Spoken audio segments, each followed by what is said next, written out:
Hello YouTube，大家好，我係阿凡。今日咧，我哋就去深圳呢度食炭燒鰻魚。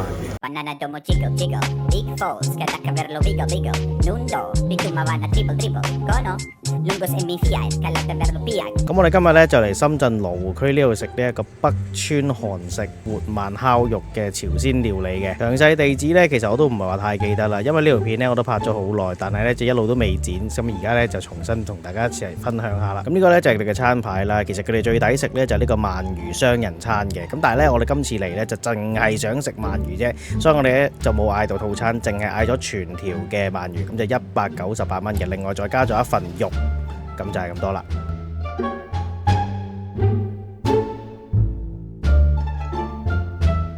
我呢度係專登打烤嘅。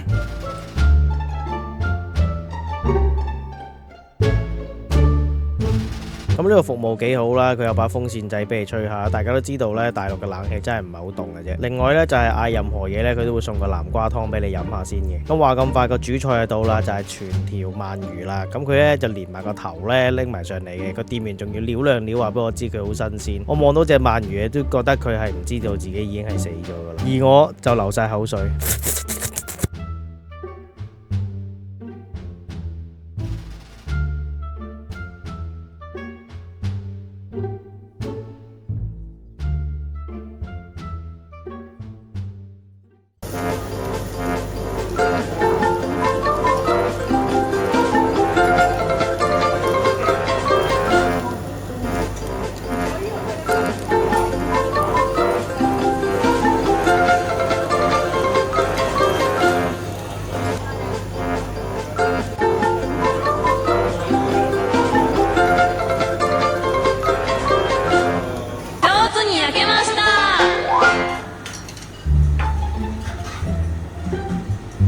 咁今次呢條鰻魚呢，我哋就採用咗兩個煮法啦，一就係蒲燒，二就係鹽燒嘅。咁我哋而家呢，一開始就試一嚿蒲燒先。呢個鰻魚呢，就要夾咗一個紫菜去食，咁樣去配搭嘅。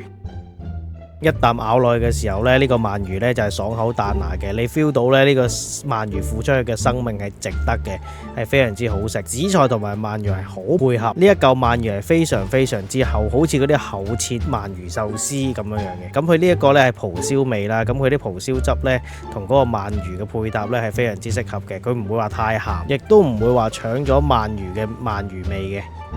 咁接下來呢，我哋就試下呢一個鹽燒嘅鰻魚風味啦。咁啊，都會同樣呢，都係要夾一塊紫菜去食嘅。咁就講鹽燒鰻魚呢，呢個鰻魚呢就非常之清淡嘅，佢令嗰個鰻魚味非常之出啦，就唔會好似話有額外有加其他調味料，你係食到一個好鮮甜嘅鰻魚味嘅，加上佢紫菜鹹鹹地呢，其實係真係非常配合。可能大家都會有個疑問啦，點解我係咁講非常配合呢？如果你想知道點解嘅話呢，你可以睇翻嘟姐去 shopping 嘅。兩樣嘢一齊食嘅時候唔可以話好食，一定要話好配合。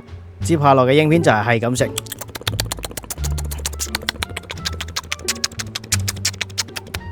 咁我哋除咗食呢一個燒鰻魚之外呢，我哋仲點咗一份牛肉啦，同埋一份呢個薯仔嘅。咁佢就放喺上面幫我哋煎埋。其實呢，佢成個餐嘅 service 都非常之好嘅，都會有個人呢喺你側邊幫你煎。咁你淨係睇住佢煎咁就得噶啦。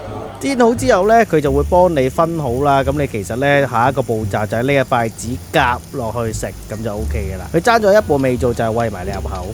同埋同大家講咧，呢條片咧我全部都用 iPhone 14 Pro 去影嘅。我覺得 iPhone 拍片咧其實咧真係幾靚嘅，而家覺得。唯獨是咧佢就係影自己嘅時候咧就會側埋一邊。咁所以咧，如果你話你拍 vlog 咧係專係影其他食物啊、影其他嘢咧，用 iPhone 咧都係一個唔錯嘅選擇嘅。但係影自己嘅話咧，我就建議用翻 DJI 嘅 Pocket 去影就會比較靚啲。咁接下來咧，我就俾大家欣賞一下呢度燒肉嘅影片啦。Music。